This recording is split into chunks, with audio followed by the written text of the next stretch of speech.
Judge గారు, నేను విడాకుల నోటీసుపై సంతకం పెడతాను.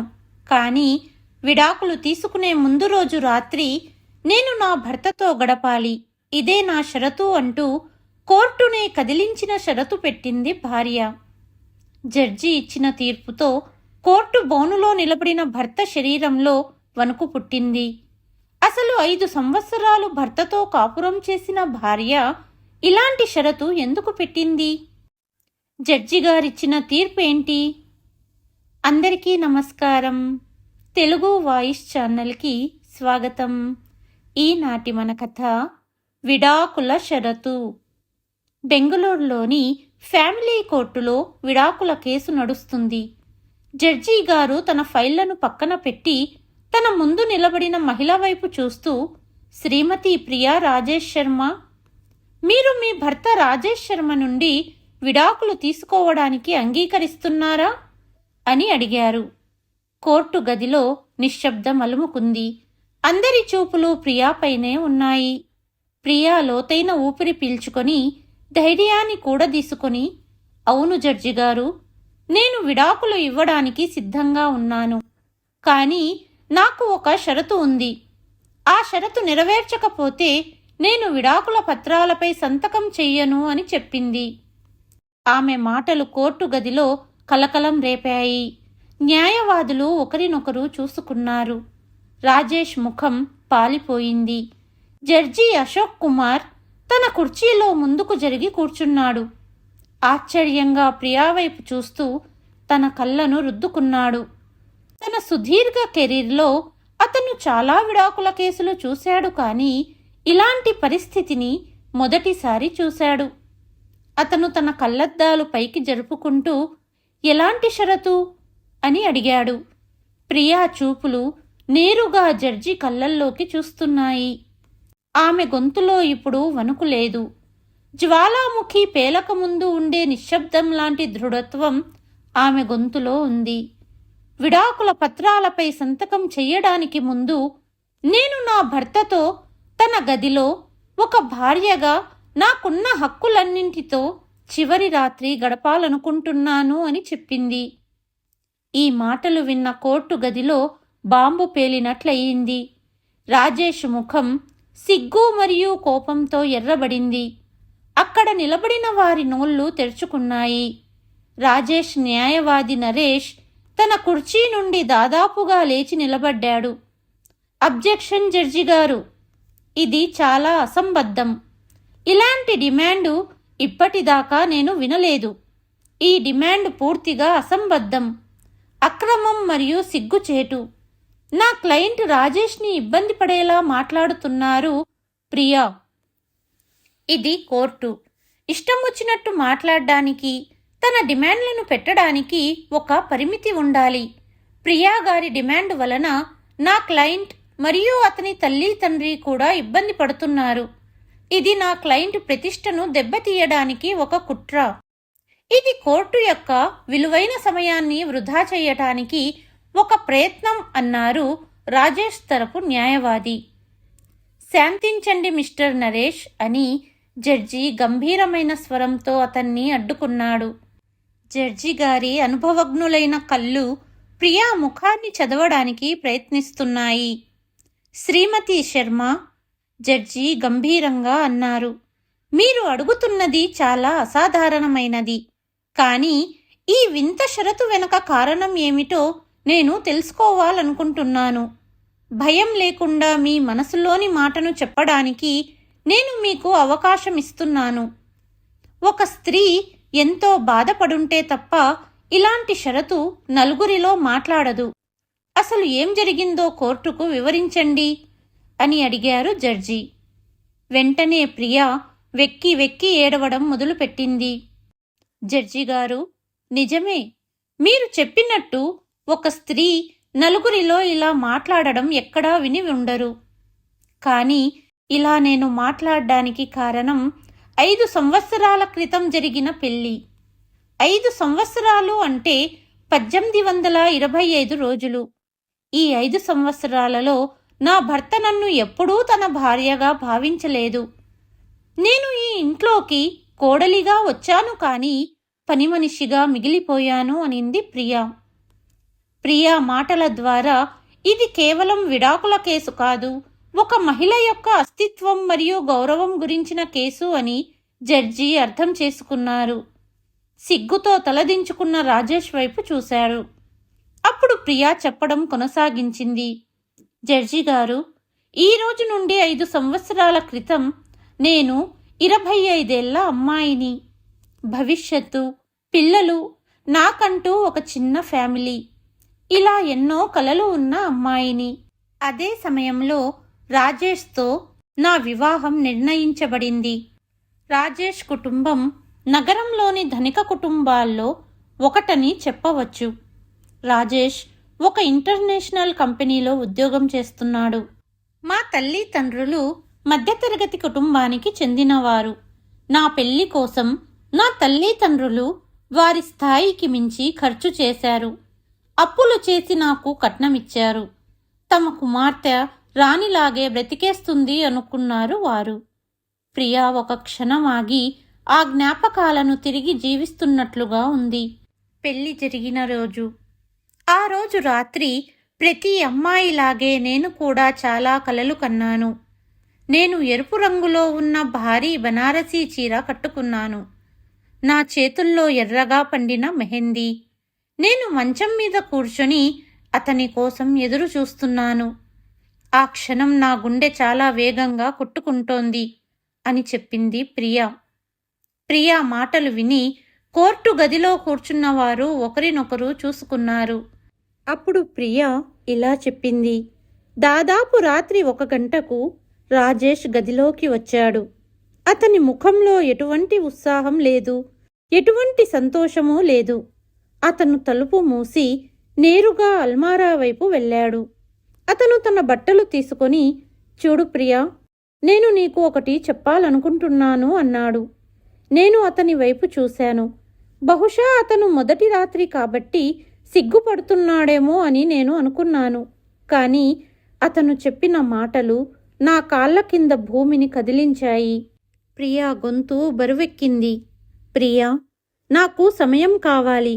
కుటుంబ ఒత్తిడి వల్ల నేను పెళ్లి చేసుకున్నాను, కానీ ఈ విషయాల కోసం నేను మానసికంగా సిద్ధంగా లేను.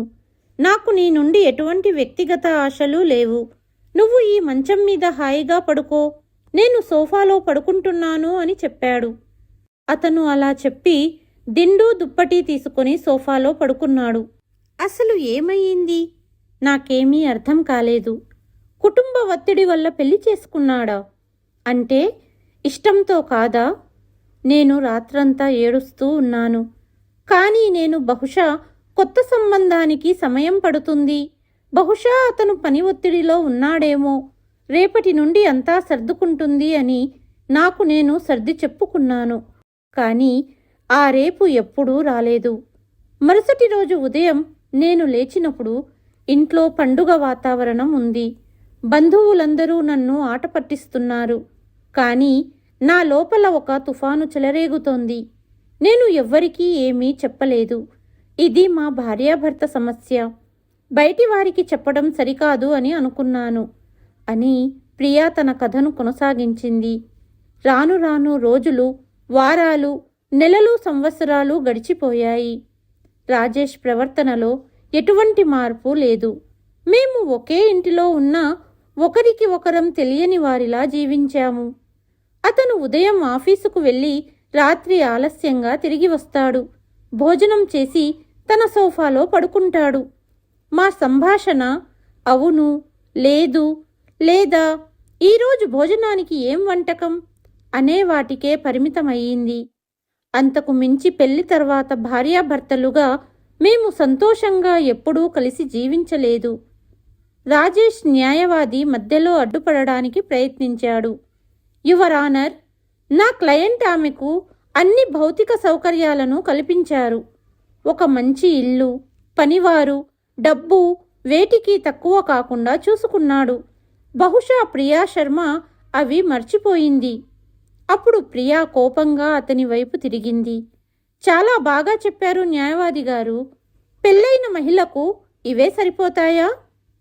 ఇవన్నీ పెళ్లికి ముందు కూడా నా జీవితంలో ఉన్నాయే. ఒక భార్య 2 మంచి మాటలు, కొంచెం గౌరవం, కొంచెం ప్రేమ పొందడానికి అర్హులు కాదా అని అడిగింది. రాజేష్ తరపు న్యాయవాది మౌనంగా కూర్చున్నాడు. ఆమె తిరిగి జడ్జి వైపు చూస్తూ చెప్పడం కొనసాగించింది. జడ్జి గారు, నేను అతనితో చాలాసార్లు మాట్లాడడానికి ప్రయత్నించాను. రాజేష్, అసలు తప్పు ఎవరిది? ఎందుకు మన మధ్య ఈ దూరం? నేను ఏదైనా తప్పు చేశానా? మీరు నాతో కోపంగా ఉన్నారా? మీకు ఏదైనా ఇష్టం లేకపోతే చెప్పండి, నన్ను నేను మార్చుకుంటాను అని నేను చాలాసార్లు అడిగాను. అతను ఎప్పుడూ ఒకే సమాధానం ఇచ్చేవాడు. లేదు ప్రియా, అలాంటిదేమీ లేదు. నాకు కొంచెం సమయం కావాలి. దయచేసి నన్ను ఒత్తిడి చెయ్యకు అని చెప్పేవాడు. అతను కొంచెం సమయం ఎప్పటికీ అంతం కాని నిరీక్షణగా మారింది. నేను అతనికి కేవలం ఒక గృహిణిని, ఆ ఇంటికి ఒక పరిపూర్ణ కోడలిని. అతని బట్టలు ఇస్త్రీ చెయ్యటం, అతనికి ఇష్టమైన వంటకం వండడం, ఇంటిని శుభ్రంగా ఉంచడం, అతని తల్లిదండ్రులకు సేవ చేయటం. నేను ఒక ఆదర్శ భార్య మరియు కోడలిగా నా విధిని పూర్తిగా నెరవేర్చాను. బహుశా నా ప్రేమ మరియు సేవతో అతని హృదయం కరుగుతుందేమో అని నేను అనుకున్నాను. కానీ ఇప్పటికీ ఏమీ మారలేదు. బదులుగా నాకు దక్కింది కేవలం ఒంటరితనం మరియు నా చుట్టూ నన్ను తినేసే నిశ్శబ్దం. అతని స్నేహితులు ఇంటికి వచ్చినప్పుడు రాజేష్ ప్రపంచంలోనే ఉత్తమ భర్తగా నటించేవాడు. అతను నాతో నవ్వుతూ మాట్లాడేవాడు, నన్ను పొగిడేవాడు.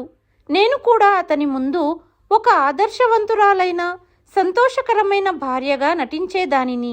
కానీ అతిథులు తలుపు దాటి వెళ్ళగానే మా ముఖాల మీద ముసుగులు పడిపోయేవి మరియు ఇంట్లో అదే నిశ్శబ్దం నన్ను వేధించడం మొదలుపెట్టేది. మనం బయటకు వెళ్దాం, సినిమాకు వెళ్దామని నేను అతన్ని ఎన్నిసార్లు అడిగాను. కానీ అతని సమాధానం ఎప్పుడూ సిద్ధంగా ఉండేది. ఇప్పుడు ఇంట్రెస్ట్ లేదు, వచ్చే వారం వెళ్దాం అనేవాడు. కానీ ఆ వచ్చే వారం ఎప్పుడూ రాలేదు. పెళ్ళి అయిన 1 సంవత్సరం తర్వాత నా తల్లి ఎప్పుడు ఫోన్ చేసినా, అమ్మా ప్రియా, శుభవార్త ఎప్పుడు చెబుతున్నావు అని అడిగేది. కానీ నేను ఏమని సమాధానం చెప్పాలి? మా మధ్య భార్యాభర్తల సంబంధం లేదని నేను వారికి ఎలా చెప్పగలను? అందుకే ఎల్లప్పుడూ నేను అబద్ధాలు చెప్పేదానిని. అమ్మా, రాజేష్ ఇప్పుడు తన కెరీర్ మీద దృష్టి పెట్టాలనుకుంటున్నాడు. ఇప్పుడే పిల్లలు వద్దనుకున్నామని అబద్ధం చెప్పేదానిని. ప్రియా గొంతు పూడుకుపోయింది. ఈ అబద్ధం నన్ను లోపలి నుండి కాల్చివేసేది. ఏ వివాహ వేడుకకు లేదా కుటుంబ వేడుకకు వెళ్ళడం నాకు ఒక శిక్ష లాంటిది. బంధువులు, పొరుగువారు, తెలిసిన వారందరూ ఒకే ప్రశ్న అడిగేవారు. ప్రియా, పెళ్ళయి 1 ఏడాది దాటింది, నీ ఒడి ఎప్పుడు నిండుతుంది అంటూ అడిగేవారు. కొంతమంది మహిళలు నా పొట్టను గమనిస్తున్నట్లుగా చూసేవారు. వారి సానుభూతితో కూడిన చూపులు నాకు బాణాలలా గుచ్చుకునేవి. ఒక మాట చెప్పనా జడ్జి గారు, ఈ సమాజం ఎలా ఉంటుందంటే సంసారంలో భార్యాభర్తల మధ్య ఏమి జరిగినా ఆడదాన్ని ప్రశ్నిస్తారు. నాతో కూడా అదే జరిగింది. రాను రాను అందరికీ నా మీద అనుమానం రావడం మొదలయ్యింది. చుట్టుపక్కల వారు, బంధువులు నా గురించి గుసగుసలాడేవారు. రాజేష్ చాలా బాగా చూసుకుంటాడు, ఖచ్చితంగా ఆమెలోనే ఏదో లోపం ఉంది, లేకపోతే సంవత్సరం దాటినా ఇంకా పిల్లల మాటే లేదు. అరే ప్రియా, ఏదైనా చికిత్స ఎందుకు చేయించుకోవడం లేదు అని అందరూ నా గురించి చెప్పుకునేవారు. ఈ మాటలతో నేను ప్రతిరోజు యావజ్జీవ శిక్ష పడిన ఖైదీలా బ్రతికేదానిని అని చెప్పింది ప్రియా. ఎన్నో నిద్రలేని రాత్రులు గడిపాను. ఒంటరిగా బాధపడ్డాను. నన్ను ఓదార్చి నేనున్నాను నీకు అనే తోడు కోసం ఎదురు చూశాను. రాజేష్కు ఏదైనా మెడికల్ సమస్య ఉందేమో అని ఒక రాత్రి నేను ధైర్యం చేసి రాజేష్తో మాట్లాడాను.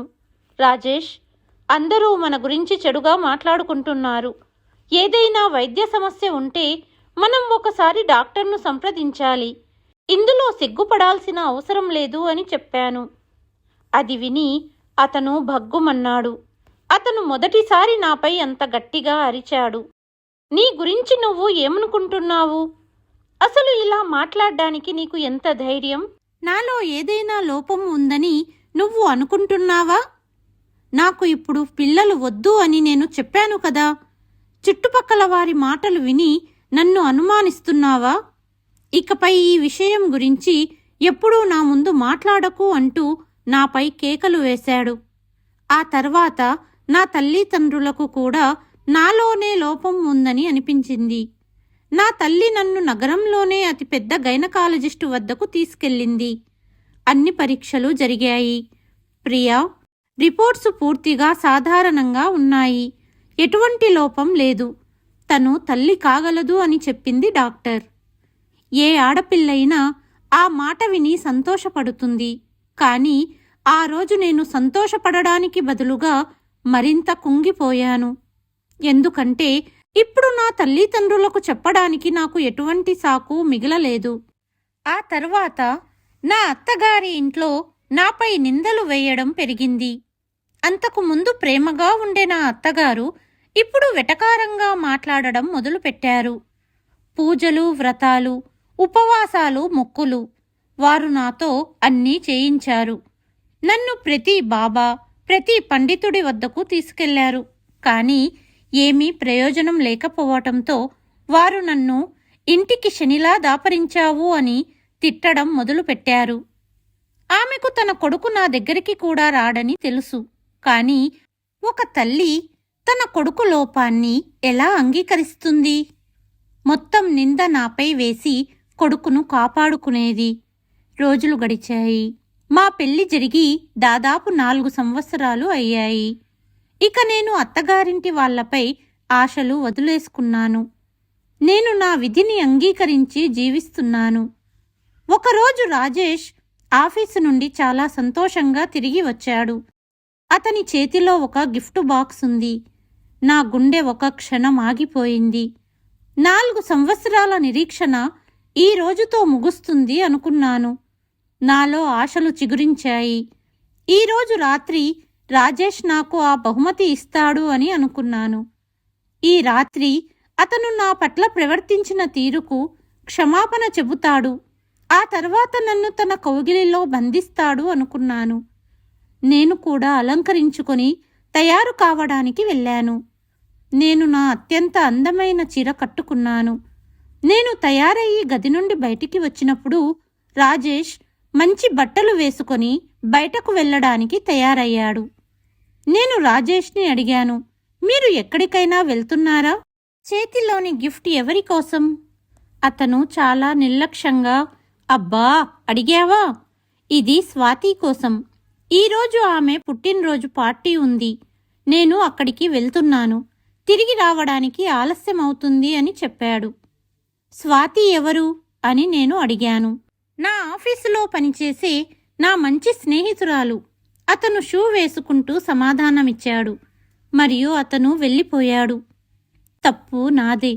పిచ్చిదానిలా అతను మారతాడని నేను అతని కోసం తయారవ్వడం అంటూ రాత్రంతా ఏడుస్తూనే ఉన్నాను. ఆ రాత్రి అతను 2 గంటలకు ఇంటికి తిరిగి వచ్చాడు. అతని ముఖంలో ఒక ప్రత్యేకమైన కాంతి ఉంది. అతని బట్టల నుండి లేడీస్ పర్ఫ్యూమ్ సువాసన వస్తుంది. గత 4 సంవత్సరాలలో నేను ఎప్పుడూ చూడని ఒక సంతృప్తి అతని ముఖంపై చూశాను. నేను ఇన్ని సంవత్సరాలు ఏ మనిషి కోసం ఏడ్చానో అతను వేరొకరితో తన జీవితంలో అత్యంత సంతోషకరమైన క్షణాలను గడుపుతున్నాడు. ఆ రాత్రి నాకు నిద్ర రాలేదు. ఎందుకో రాజేష్ ప్రవర్తన పట్ల అనుమానం కలిగింది. ఇప్పటి వరకు ముట్టుకోని అతని ఫోన్ను ధైర్యం చేసి ఒకరోజు అతను స్నానానికి వెళ్ళినప్పుడు అతని ఫోన్ చెక్ చేశాను. రాజేష్ ఒకసారి వాళ్ళ అమ్మతో పాస్వర్డ్ చెబుతున్నప్పుడు నేను విన్నాను. ఫోన్లో స్వాతి మై లవ్ అనే పేరుతో నెంబర్ సేవ్ అయ్యి ఉంది. ఇద్దరి వాట్సాప్ చాట్ తెరిచి చూశాను. నా అనుమానమే నిజమయ్యింది. I love you, I miss you, ఇప్పుడే నిన్ను చూడాలని ఉంది అని మెసేజ్లు. ఇద్దరూ కలిసి దిగిన ఫోటోలు, రెస్టారెంట్స్లో కలిసి తింటున్న ఫోటోలు, ఇద్దరూ చేతులు పట్టుకొని ఫోటోలు. ఇలా చాట్ బాక్స్ మొత్తం నిండిపోయింది. ఈ మెసేజ్లు చూసి నా చేతులు కాళ్ళు వణికిపోయాయి. తల తిరగడం ప్రారంభమయ్యింది. జడ్జి గారు, వాళ్ళిద్దరూ స్నేహితులు కారు. రాజేష్ నాతో అబద్ధం చెప్పాడు. చివరి 4 సంవత్సరాల నుండి ఏ ప్రేమ, ఏ ఆప్యాయత నేను రాజేష్ నుండి కోరుకున్నానో అతను వేరొకరితో అవన్నీ పంచుకుంటున్నాడు. ఇప్పుడు నాకర్థమయ్యింది. ప్రతిరోజు అర్ధరాత్రి వరకు నిద్ర పట్టట్లేదని గది బాల్కనీలోకి ఎందుకు వెళ్తున్నాడో. అర్ధరాత్రి వరకు రాజేష్ స్వాతితో మాట్లాడుతున్నాడు. ఎవరి ప్రేమ కోసం నేను ఎన్నో రాత్రులు ఏడుస్తూ ఎదురు చూశానో అతను ఆ ప్రేమను వేరొకరికి పంచుతున్నాడు. ఆ రోజు రాత్రి నా కళ్ళకు నిద్ర దూరమయ్యింది జడ్జి గారు. నా లోపల బాధ మరియు అవమానం ఒక లావాలాగా ఉడుకుతోంది. మరుసటి రోజు రాజేష్ ఆఫీసు కోసం సిద్ధమవుతుండగా నేను అతన్ని ఆపాను. రాజేష్, నేను మీతో మాట్లాడాలి అని నేను అన్నాను. అతను అదే పాత సమాధానం ఇచ్చాడు. ప్రియా, నాకు ఆలస్యమవుతోంది, సాయంత్రం మాట్లాడదాం. కానీ లేదు, ఇప్పుడు మాట్లాడాలి. స్వాతి ఎవరు అని నేను గట్టిగా అడిగాను. నా ప్రశ్న విని అతని ముఖం రంగు మారిపోయింది. అతను తడబడుతూ, ఆమె నా స్నేహితురాలు. ముందు కూడా చెప్పాను కదా, తను నా స్నేహితురాలు అని చెప్పాడు. అప్పుడు నేను, కేవలం స్నేహితురాలా, లేదా ఆమె కారణంగా మీరు ఈరోజు వరకు నన్ను తాకలేదా అని అడిగాను. జడ్జి గారు, ఆ రోజు నేను మొదటిసారి రాజేష్ కళ్ళల్లో భయం చూశాను. నిజం బయటకు వస్తుందనే భయం. అతను మౌనంగా ఉండిపోయాడు. అతని మౌనం అతని అంగీకారం. 2 క్షణాలు నా శ్వాస అక్కడే ఆగిపోయింది. 4 సంవత్సరాల రాజేష్ ప్రవర్తన వెనక దాగి ఉన్న రహస్యం ఇదా? ఎందుకు నాతో ఇలా చేశారు? మీరు వేరొకరిని ప్రేమిస్తే నన్ను ఎందుకు పెళ్లి చేసుకున్నారు? నా జీవితాన్ని ఎందుకు నాశనం చేశారు అని కోపంగా అడిగాను. నేను అమ్మా నాన్నలకు ఒప్పించలేకపోయాను. స్వాతి వేరే కులం అమ్మాయి కాబట్టి వారు ఆమెను అంగీకరించలేదు. పెళ్లి తర్వాత నేను నీకు అంతా చెప్పాలి అనుకున్నాను, కానీ ధైర్యం చెయ్యలేకపోయాను అన్నాడు రాజేష్. ధైర్యం చెయ్యలేదా అని నేను పిచ్చిగా గట్టిగా నవ్వడం మొదలుపెట్టాను. ఒక మహిళను సంవత్సరాల తరబడి మోసగించడానికి ధైర్యం కావాలి రాజేష్, నిజం చెప్పడానికి కాదు. మీరు నన్ను మాత్రమే కాదు, నా తల్లిదండ్రులను కూడా మోసం చేశారు. 4 సంవత్సరాల నుండి నా మౌన వేదనకు సమాధానం దొరికింది. మరి ఇప్పుడేంటి? మీరు ఆమెను పెళ్లి చేసుకోవాలనుకుంటున్నారా అని నేను అడిగాను. అతను తల వంచి, అవును, నేను స్వాతిని మర్చిపోలేకపోతున్నాను. నాకు నీ నుండి విడాకులు కావాలి అని చెప్పాడు. జడ్జి గారు, ఆ రోజు నా కలలు, నా సహనమంతా ముక్కలైపోయింది. నేను ఇన్నాళ్ళు ఎటువంటి ఒక సంబంధాన్ని కాపాడడానికి ప్రయత్నిస్తున్నాను అంటే ఇప్పటి వరకు అసలు ఆ సంబంధానికి విలువే లేదు. నేను విడాకులకు నిరాకరించినప్పుడు రాజేష్ తన తల్లికి అంతా చెప్పాడు. ఒక మహిళగా, ఒక తల్లిగా ఆమె నా బాధను అర్థం చేసుకుంటుందని నేను అనుకున్నాను. కానీ నేను రాజేష్ తల్లి గురించి తప్పుగా అనుకున్నాను. ఒకరోజు నా అత్తగారు నా గదిలోకి వచ్చారు. ఆమె నా తలపై ప్రేమగా చెయ్యి వేసి, ప్రియా, నాకు అంతా తెలిసింది. రాజేష్ చేసింది చాలా పెద్ద తప్పు. జరిగిందేదో జరిగిపోయింది అన్నారు. అత్తయ్య మాటలకు ఒక చిన్న ఆశగా ఆవిడ వైపు చూశాను. చూడు ప్రియా, నువ్వు మా కూతురు లాంటిదానివి. మేము నీ పట్ల చెడు చేయాలని కోరుకోము. కానీ ఒక తల్లిగా రాజేష్ సంతోషమే నాకు ముఖ్యం. ఇప్పటికీ అతను స్వాతి లేకుండా ఉండలేను అంటున్నాడు. మరియు నిజం చెప్పాలంటే వంశాన్ని కూడా ముందుకు నడిపించాలి. మీ పెళ్ళయి ఇన్ని సంవత్సరాలయ్యింది, నువ్వు గర్భం దాల్చలేదు. ఆమె మాటలు నా హృదయంలో కత్తిలా దిగాయి. ఎందుకంటే ఆమెకు తెలుసు లోపం నాలో లేదని. ఆమెకు తన కొడుకులోనే లోపం ఉందని తెలుసు. కానీ ఆమె మొత్తం నిందను నాపై వేసింది. నువ్వు తెలివైన దానివి. నువ్వు రాజేష్కి విడాకులివ్వు. ఈ పెళ్లిని ఒక చెడు కలగా మర్చిపో అని చెప్పింది. జడ్జిగారు, ఆ రోజు నేను అర్థం చేసుకున్నాను. ఈ ఇంట్లో నాకు ఎవ్వరూ లేరు. వీళ్ళంతా కొడుకు యొక్క తప్పులను కప్పిపుచ్చడానికి నన్ను ఉపయోగించుకుంటున్నారు. నాతో విడాకుల తర్వాత ఎలాగో విడాకులయ్యాయి కాబట్టి రెండవ పెళ్లికి ఏ అమ్మాయి అయినా వేరే కులానికి చెందినదైనా వారికి పర్వాలేదు. బంధువర్గంలో కూడా వారిని ఎవరూ చెడుగా అనుకోరు. అందుకే స్వాతితో రాజేష్ పెళ్లి చెయ్యాలని అందరూ నిర్ణయించుకున్నారు. అందుకే నన్ను విడాకులివ్వమని వేధిస్తున్నారు. కానీ ఆ రోజే నేను నిర్ణయించుకున్నాను. నేను అంత సులువుగా ఓటమిని అంగీకరించను. నా గౌరవం కోసం, నాశనమైన నా జీవితం కోసం నేను పోరాడుతానని నిర్ణయించుకున్నాను. ప్రియా వర్తమానంలోకి వచ్చింది. తన కన్నీటిని తుడుచుకుంటూ, జడ్జిగారు, ఇదేనండి మీరడిగిన ప్రశ్నకు సమాధానం. పోయిన వారం ఈ అర్థం లేని బంధానికి 5 సంవత్సరాలు నిండాయి. ప్రియా గొంతులో ఇప్పుడు భయం లేదు. జడ్జిగారు, ఇప్పుడు నేను పుట్టింటికి వచ్చేశాను. ఒక మంచి న్యాయవాదితో మాట్లాడాను. రాజేష్ వేసిన విడాకుల నోటీసుపై కౌంటర్ కేసు వేశాను. నేను ఆస్తిలో భరణం అడిగాను. ఇది తెలిసి రాజేష్ మరియు అతని కుటుంబ సభ్యులు గొడవకు దిగారు. రాజేష్ నాకు ఫోన్ చేసి, అసలు మా ఇంటికి వచ్చినప్పటి నుండి 3 పూటలా తిన్నావు, అన్ని ఫెసిలిటీసు అనుభవించావు, నీకు అలీమనీ ఎందుకు కావాలి అంటూ కేకలు వేశాడు. రాజేష్, 5 సంవత్సరాలు మీ ఇంట్లో జీతం లేకుండా పనిచేశాను. నీ తల్లిదండ్రుల సేవ చేశాను. ఇంటిని చూసుకున్నాను. ఇది భత్తా కాదు, 5 సంవత్సరాల నా జీతం. వడ్డీతో సహా నీ నుండి వసూలు చేస్తాను అన్నాను. ఎప్పుడూ గట్టిగా మాట్లాడని నేను ఈరోజు నా కోసం నిలబడ్డాను. గట్టిగా మాట్లాడాను. నా సమాధానంతో రాజేష్ ఆశ్చర్యపోయాడు. ఆ తర్వాత వీళ్ళ నిజస్వరూపం బయటపెట్టారు. నాకు వేరొకరితో సంబంధం ఉందని, అందుకే రాజేష్కు విడాకులు కావాలని నాపై చరిత్రహీనురాలు అనే ముద్ర వేస్తున్నారు. తన భర్త మారుతాడని 5 సంవత్సరాలు వేచి చూసిన నా మీదే క్యారెక్టర్లెస్ అని చూపించే ప్రయత్నం చేస్తున్నారు.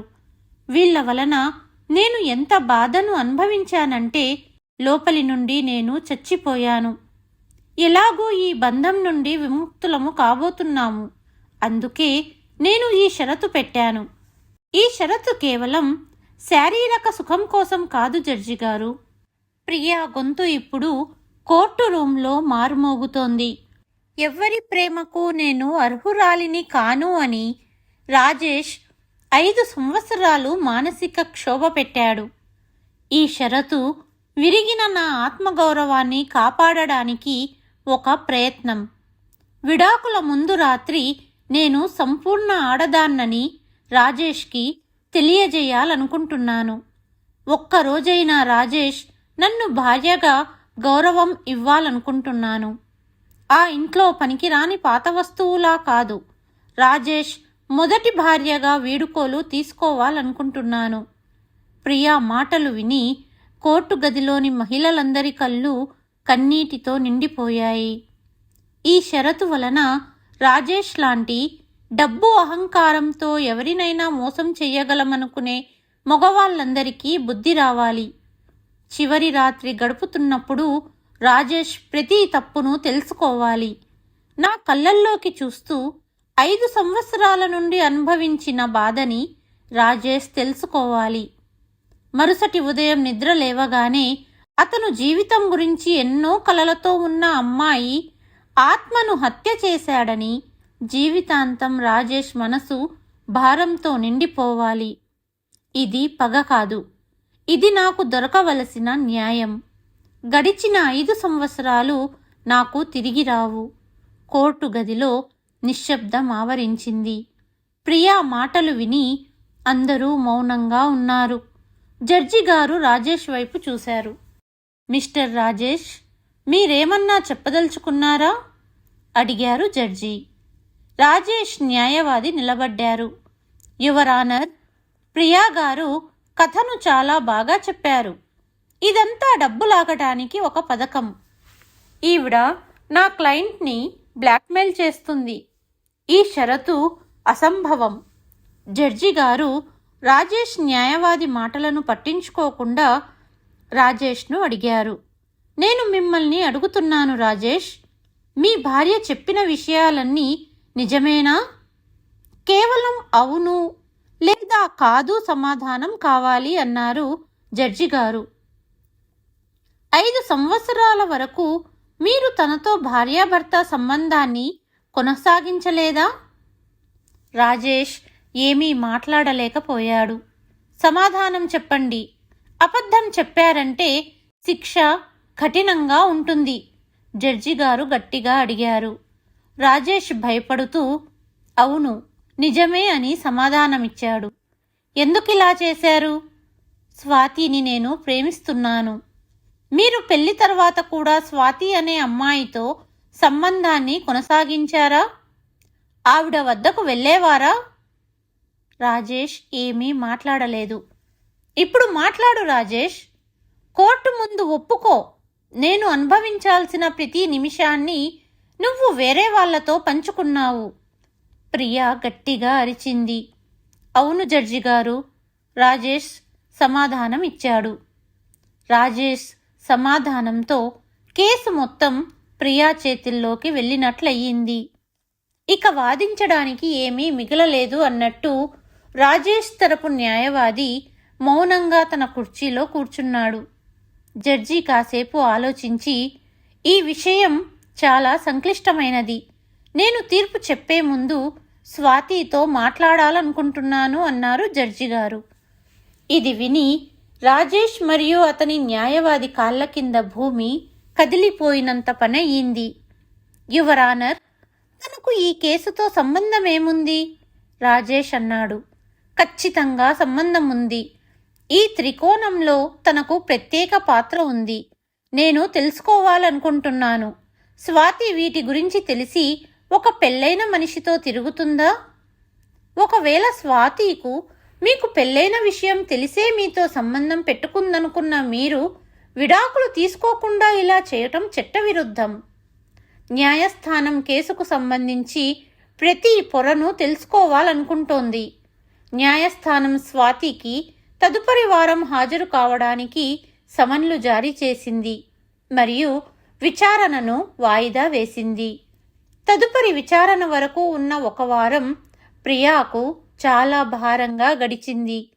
రాజేష్ మరియు అతని కుటుంబంలో గందరగోళం చెలరేగింది. స్వాతి నిజం చెబితే వారు కేసు పూర్తిగా బలహీన పడిపోతుందని మరియు సమాజంలో వారి మంచి పేరు మట్టిలో కలిసిపోతుందని వారు భయపడ్డారు. వారు ప్రియపై ఒత్తిడి తేవడానికి అన్ని ప్రయత్నాలు చేశారు. రాజేష్ తండ్రి ప్రియా తండ్రికి ఫోన్ చేసి, మీ అమ్మాయికి సర్ది చెప్పుకోండి, లేకపోతే పరిణామాలు వేరేలా ఉంటాయి. మాకు నగరంలో ఎంత పలుకుబడి ఉందో మీకు తెలుసు కదా అని బెదిరించాడు. ఆమె అత్తగారు ప్రియకు ఫోన్ చేసి భావోద్వేగంగా బ్లాక్మెయిల్ చేయడానికి ప్రయత్నించింది. ఇంటి విషయాన్ని రోడ్డు మీదకు ఎందుకు తీసుకువస్తున్నావు? జరిగింది జరిగింది. నువ్వు నీ షరతును వెనక్కి తీసుకో. మేము నీకు అడిగినంత డబ్బు ఇస్తాము అనింది. రాజేష్ కూడా ప్రియకు చాలా మెసేజ్లు పంపాడు. ప్రియా, దయచేసి స్వాతిని మధ్యలోకి తీసుకురాకు. ఆమె తప్పు లేదు. నువ్వు ఏది చెబితే అది చేయడానికి నేను సిద్ధంగా ఉన్నాను. నీకు ఎంత డబ్బు కావాలి? దయచేసి ఈ కేసును వెనక్కి తీసుకో. కానీ ప్రియా ఇప్పుడు ఆ పాత భయపడే అమ్మాయి కాదు. 5 సంవత్సరాల అవమానం మరియు కోర్టు పోరాటం ఆమెను రాయిలా మార్చింది. ఆమె ఏ ఫోన్కు సమాధానం ఇవ్వలేదు, ఏ సందేశానికి జవాబు ఇవ్వలేదు. ఇది ఆమె పోరాటానికి చివరి అంకమని మరియు ఇప్పుడు ఆమె వెనకకు తగ్గకూడదని మనసులో అనుకుంది. తదుపరి విచారణలో కోర్టు గది కిక్కిరిసిపోయింది. అందరి చూపులు కోర్టు బోన్లో నిలబడిన స్వాతిపై ఉన్నాయి. ఆమె ఒక ఆధునిక, ఆత్మవిశ్వాసం గల మహిళ. కానీ ఈరోజు ఆమె ముఖంలో భయం మరియు గందరగోళం స్పష్టంగా కనిపించింది. మిస్ స్వాతి, మీకు రాజేష్ శర్మ తెలుసా? అవును, మేము కలిసి పనిచేశాము అని ఆమె చెప్పింది. అతని వివాహితుడని మీకు తెలుసా? స్వాతి రాజేష్ వైపు ఒకసారి చూసి అవును, ఇప్పుడు తెలుసు అని చెప్పింది. ఇప్పుడు తెలుసు అంటే ఏంటి? స్వాతి లోతైన ఊపిరి పీల్చుకుంది. జడ్జి గారు, రాజేష్ నాతో అతనికి పెళ్ళయిందని చెప్పాడు, కానీ అది ఒక అర్థం లేని బంధమని, అతని భార్య మానసిక స్థితి బాగోలేదని, డబ్బు కోసం గొడవలు పడేదని, ఆమె వలన అతను చాలా మానసిక క్షోభ అనుభవిస్తున్నాడని చెప్పాడు. వారిద్దరూ సంవత్సరాలుగా విడిగా ఉంటున్నారని, కేవలం చట్టపరంగా విడాకుల కోసం ఎదురు చూస్తున్నారని చెప్పాడు. అతను త్వరలో విడాకులు తీసుకుని నన్ను పెళ్లి చేసుకుంటాడని నాకు నమ్మకం కలిగించాడు. ఇది ప్రియాకు కూడా ఒక కొత్త మరియు దిగ్భ్రాంతికరమైన విషయం. రాజేష్ ఆమెను మాత్రమే కాదు, స్వాతిని కూడా తన అబద్ధాలతో మోసం చేశాడు. అతను ఇద్దరి జీవితాలతో ఆడుకున్నాడు. స్వాతి కళ్ళల్లో కన్నీళ్లు వచ్చాయి. నేను ఇక్కడికి వచ్చాకే ప్రియా గారు పూర్తిగా ఆరోగ్యంగా ఉన్నారని నాకు తెలిసింది, మరియు ఆమె 5 సంవత్సరాలుగా ఈ ఇంట్లోనే ఒక భార్యగా తన హక్కు కోసం ఎదురు చూస్తోంది. రాజేష్ నాతో అబద్ధం చెప్పాడు. నాకు నిజం గురించి కొంచెం కూడా అవగాహన ఉంటే నేను ఈ సంబంధంలో ఎప్పుడూ ముందుకు వెళ్లేదానిని కాదు. నన్ను క్షమించండి ప్రియా గారు, నేను కూడా ఒక మహిళనే. మీ బాధను నేను అర్థం చేసుకోగలను. నేను కూడా మోసపోయాను. స్వాతి యొక్క ఈ వాంగ్మూలం రాజేష్కు చివరి దెబ్బగా నిరూపితమయ్యింది. రాజేష్ యొక్క మొత్తం అబద్ధం బయటపడింది. సాక్ష్యాలు మరియు సాక్షుల వాంగ్మూలాలు విన్న తర్వాత జడ్జి తన కళ్ళు మూసుకున్నాడు. కోర్టు గదిలో పిన్ డ్రాప్ నిశ్శబ్దముంది. కొద్దిసేపటి తర్వాత అతను తన కళ్ళు తెరిచి ప్రియా వైపు చూశాడు. ప్రియా గారు, మీ షరతు వెనుక ఉన్న బాధ, అవమానం మరియు సంవత్సరాల ఆతృతను నేను అర్థం చేసుకోగలను. కానీ చట్టపరంగా మీరు అడుగుతున్న హక్కును మీకు ఇవ్వలేము. మీ షరతు నెరవేరదు అని అన్నాడు. ఇది విని ప్రియా ముఖం చిన్నబోయింది. ఆమె ఓడిపోయానని భావించింది.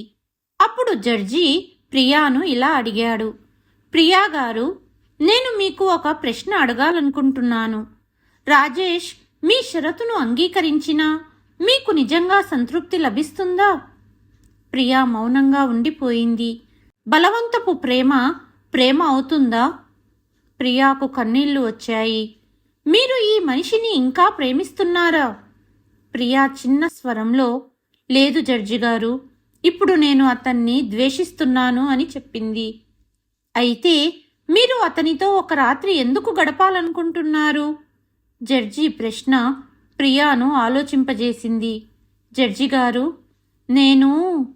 నాకు తెలియదు. ప్రియా గొంతు వణుకుతోంది. బహుశా నేను కూడా ఒక మహిళనని, చుట్టూ చెప్పిన జనం మాట అబద్ధమని నిరూపించుకోవాలనుకున్నాను. జడ్జి ఆమెను దగ్గరగా పిలిచి, నేను ఇప్పుడు ఒక జడ్జిగా కాదు, ఒక తండ్రిగా ఈ విషయం చెబుతున్నాను. నాకు కూడా నీ వయసు సమానమైన ఒక కుమార్తె ఉంది.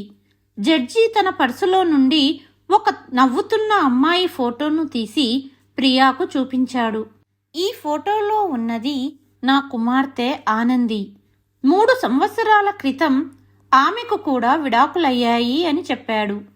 ఆమె భర్త ఆమెను మానసికంగా మరియు శారీరకంగా వేధించేవాడు. ఆమె ఆత్మగౌరవాన్ని ప్రతిరోజు అనగదొక్కేవాడు. విడాకులు తీసుకుని పుట్టింటికి ఆమె ఇంటికి వచ్చినప్పుడు ఆమె పూర్తిగా విరిగిపోయింది. తన జీవితం ముగిసిందని ఆమె భావించింది. ఆమె చాలా రోజులు తన గది నుండి బయటికి రాలేదు. జడ్జి గొంతులో ఒక తండ్రి యొక్క బాధ మరియు గర్వం రెండూ ఉన్నాయి. ఒకరోజు నేను ఆనంది పక్కన కూర్చొని, అమ్మా, ఒక వ్యక్తి నిన్ను వదిలివేయడం నీ కథకు అంతం కాదు. ఇది నీ స్వంత కథను వ్రాసుకోవడానికి ఒక కొత్త ఆరంభం. నీ ఉనికి, నీ ఆనందం మరొకరి ఉనికి లేదా లేకపోవడం మీద ఆధారపడవు. నువ్వు ఒక పంజరాన్ని విడిచిపెట్టి వచ్చావు. ఇప్పుడు నీ ముందు ఎగరడానికి ఆకాశం ఉంది అని చెప్పాను. ఈరోజు నా కుమార్తె తన స్వంత దుకాణాన్ని నడుపుతోంది. ఆమె ఆత్మవిశ్వాసం, సంతోషంగా మరియు గతంలో కంటే చాలా ఎక్కువ ఆత్మవిశ్వాసంతో ఉంది. అది ఎందుకో తెలుసా? ఎందుకంటే ఆమె తన సంతోషం యొక్క రిమోట్ కంట్రోల్ను మరొకరి చేతిలో ఇవ్వడం మానేసింది. అతను ప్రియా కళ్ళల్లోకి చూస్తూ, నువ్వు అడుగుతున్న ఆ ఒక రాత్రి ఏమిటి? అది మీ ఉనికిని ఎప్పుడూ గుర్తించని అదే వ్యక్తి నుండి మీ ఉనికి యొక్క ధృవీకరణ పత్రాన్ని కోరడం. మీరు ఆత్మగౌరవం అంటే ఏమిటో తెలియని వ్యక్తి నుండి గౌరవం కోసం భిక్షమడుగుతున్నారు. ఒక మహిళ యొక్క గౌరవం ఒక పురుషుడు ఆమెను అంగీకరించాడా లేదా అనే దానిలో లేదు. ఆమె గౌరవం ఆమె స్వంత ఆత్మగౌరవంలో ఉంది, ఆమె స్వంత గుర్తింపులో ఉంది. మీరు బలహీనురాలు కాదు, మీరు చాలా ధైర్యవంతులు. మీరు 5 సంవత్సరాలు ఒక అబద్ధం మరియు విలువలేని సంబంధాన్ని కొనసాగించారు. ఇది మీ సహనానికి నిదర్శనం. ఈరోజు మీరు మీ హక్కు కోసం ఇక్కడ నిలబడ్డారు. ఇది మీ ధైర్యం. మీ ఈ ధైర్యానికి సరైన దిశ ఇవ్వండి. ఈ వ్యక్తి నుండి ఒక రాత్రి కాదు, మీ పూర్తి జీవితాన్ని తిరిగి అడగండి. ఈ సంబంధం యొక్క బంధాల నుండి మిమ్మల్ని మీరు విముక్తి చేసుకోండి మరియు ఒక కొత్త గుర్తింపును సృష్టించుకోండి. మీరు కేవలం ప్రియ మరియు ఇది మీ అతి పెద్ద బలం. జడ్జి యొక్క ఈ మాటలు ప్రియా గాయాలకు మందులాగా పనిచేశాయి. ఆమె కళ్ళ నుండి కన్నీళ్లు కారుతున్నాయి. కానీ ఈరోజు ఈ కన్నీళ్లు బాధకు కాదు, ఒక కొత్త బలం మరియు ఒక కొత్త మార్గాన్ని కనుగొనడానికి. ఆమెకు తన మార్గం స్పష్టంగా కనిపించింది. ఆమె తనను తాను నిలదొక్కుంది మరియు దృఢమైన స్వరంతో, జడ్జి గారు, నేను నా షరతును వెనక్కి తీసుకుంటున్నాను అని చెప్పింది. కోర్టు గదిలో ఒక ఊరట లభించింది. కానీ ప్రియా ముందుకు మాట్లాడుతూ, నాకు ఈ వ్యక్తి నుండి విడాకులు కావాలి మరియు వృధా అయిన నా 5 విలువైన సంవత్సరాలకు నాకు నష్టపరిహారం కావాలి. నాకు న్యాయం కావాలి. ఆ తర్వాత జరిగింది కోర్టు చరిత్రలో ఒక ఉదాహరణగా నిలిచిపోయింది. జడ్జి ప్రియా విడాకులకు తక్షణమే ఆమోదం తెలపడమే కాకుండా రాజేష్ శర్మకు అతని భావోద్వేగ క్రూరత్వం మరియు మోసం కోసం ఒక కఠినమైన మరియు గుణపాఠం నేర్పే తీర్పును కూడా ప్రకటించారు. ప్రియాకు నష్టపరిహారంగా 25 లక్షల భారీ మొత్తాన్ని మరియు తన ఫ్లాట్లో 50% వాటాను తక్షణమే ఇవ్వమని రాజేష్ను ఆదేశించాడు. అంతేకాకుండా ఒక మహిళ యొక్క గౌరవం మరియు బాధను క్షేత్రస్థాయిలో అర్థం చేసుకోవడానికి కోర్టు అతన్ని ప్రతి సంవత్సరం ఒక మహిళా ఆశ్రయంలో 3 నెలల పాటు సామాజిక సేవ చెయ్యమని ఆదేశించింది. ఈ తీర్పు విని రాజేష్ మరియు అతని కుటుంబంపై పిడుగుపడినట్లయింది. వారి అహంకారం, వారి డబ్బు, వారి గర్వం అంతా కోర్టు గదిలోనే ముక్కలైపోయింది. కోర్టు నుండి బయటకు వెళ్తుండగా ప్రియా తల పైకి ఎత్తింది. ఆమె అడుగులు దృఢంగా ఉన్నాయి. ఆమె స్వేచ్ఛ పొందింది. కేవలం ఒక సంబంధం నుండి కాదు, తన గతంలోని భారం నుండి కూడా. క్షమాపణ చెప్పడం వల్ల మీ బాధ తగ్గదని నాకు తెలుసు, కానీ నేను మిమ్మల్ని క్షమించమని అడగాలనుకుంటున్నాను. నాకు నిజంగా మీ గురించి ఏమీ తెలియదు. వెనక నుండి స్వాతి గొంతు. ప్రియా స్వాతి ముఖంలో నిజమైన పశ్చాత్తాపాన్ని చూసింది. ఆమె ఒక చిన్న చిరునవ్వుతో, తప్పు మీది కాదు స్వాతి. ఒక మహిళను ఒక వస్తువుగా భావించే ఆ మనస్తత్వం గల మనుషులది. తప్పు మన ఇద్దరినీ మోసం చేసిన ఆ వ్యక్తిది. భవిష్యత్తులో ఎవరినీ గుడ్డిగా నమ్మకండి అని చెప్పింది. ఇది చెప్పి ప్రియా ముందుకు సాగింది. కొంత దూరంలో రాజేష్ ఒంటరిగా ఓడిపోయి సిగ్గుతో తలదించుకుని నిలబడి ఉన్నాడు. స్వాతి అతని వైపు చూడలేదు మరియు తన మార్గంలో వెళ్ళిపోయింది. ఇప్పుడు రాజేష్ ఒక కేసును మాత్రమే కాదు, తన గౌరవం, తన డబ్బు మరియు స్వాతి ప్రేమను కూడా కోల్పోయాడు. ప్రియా తన కుటుంబంతో ఒక కొత్త గమ్యం వైపు అడుగులు వేసింది. ఇది ఆమె ఆత్మగౌరవంతో కూడిన జీవితానికి ఆరంభం. ప్రియా విషయంలో జడ్జి ఇచ్చిన తీర్పు సరైనదేనని మీరు భావిస్తున్నారా? మీ అభిప్రాయాన్ని కామెంట్ బాక్స్లో తెలియచేయండి. మరియు మీరు మా కథను ఏ నగరం నుండి వింటున్నారో మీ పేరుతో పాటు నగరం పేరు కూడా కామెంట్ చేయండి. మీకు కథ నచ్చితే వీడియోను లైక్ చేయండి, షేర్ చేయండి, ఛానల్ను సబ్స్క్రైబ్ చేయండి మరియు కథ చివరి వరకు విన్నందుకు ధన్యవాదాలు.